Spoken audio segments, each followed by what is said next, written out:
महेश के पिता रेलवे में एक कर्मचारी की नौकरी पर थे, जो अब रिटायर्ड होकर घर पर ही रहते हैं। घर का कामकाज वही देखते हैं। महेश अपने पिता का इकलौता बेटा है। महेश शादीशुदा है। उसके दो छोटे छोटे लड़के हैं। महेश की पत्नी बहुत सुशील और नेक थी, जिसका नाम मालती था। महेश की माँ बहुत पहले लंबी बीमारी के बाद इस दुनिया से चल बसी थी। महेश ने सोचा कि पिताजी अब घर पर हैं, मुझे भी कहीं बाहर जाकर कुछ काम धंधा करना चाहिए।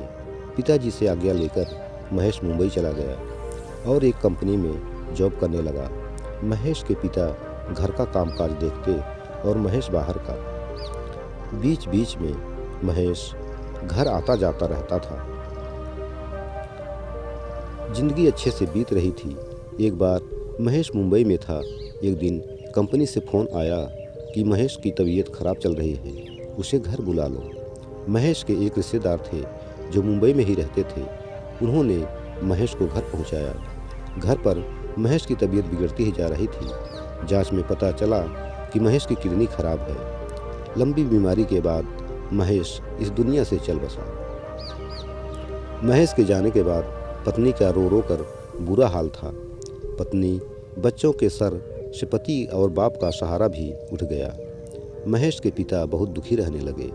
उन्हें बहू और बच्चों की चिंता होने लगी कि मेरे जाने के बाद इन सबको कौन संभालेगा, क्योंकि महेश के पिता की पेंशन ही अब सहारा है। यही सब सोच समझकर महेश के पिता ने बहू से कानून की नज़र में शादी का प्रस्ताव रखा। पहले तो महेश की पत्नी को नागवार लगा।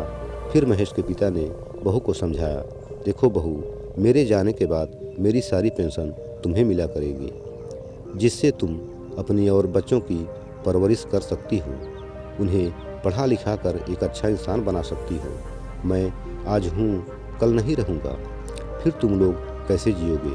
हमारा तुम्हारा रिश्ता एक बाप बेटी का ही रहेगा। केवल कानून की नज़र में हम पति पत्नी रहेंगे। महेश की पत्नी मान गई और बूढ़े पिता ने कोर्ट में जाकर बहू से शादी कर ली। कुछ दिन के बाद महेश के पिता भी इस दुनिया से अलविदा कह गए। आज महेश की पत्नी पेंशन के रुपए से अपना और बच्चों का भरण पोषण करती है। पति और ससुर को याद करके आज भी आंखों में आंसू आ जाते हैं। दोस्तों, यह सच्ची कहानी आपको कैसी लगी, हमें कमेंट करके ज़रूर बताना। ऐसी ही कहानी सुनने के लिए हमारे चैनल को अभी सब्सक्राइब करें।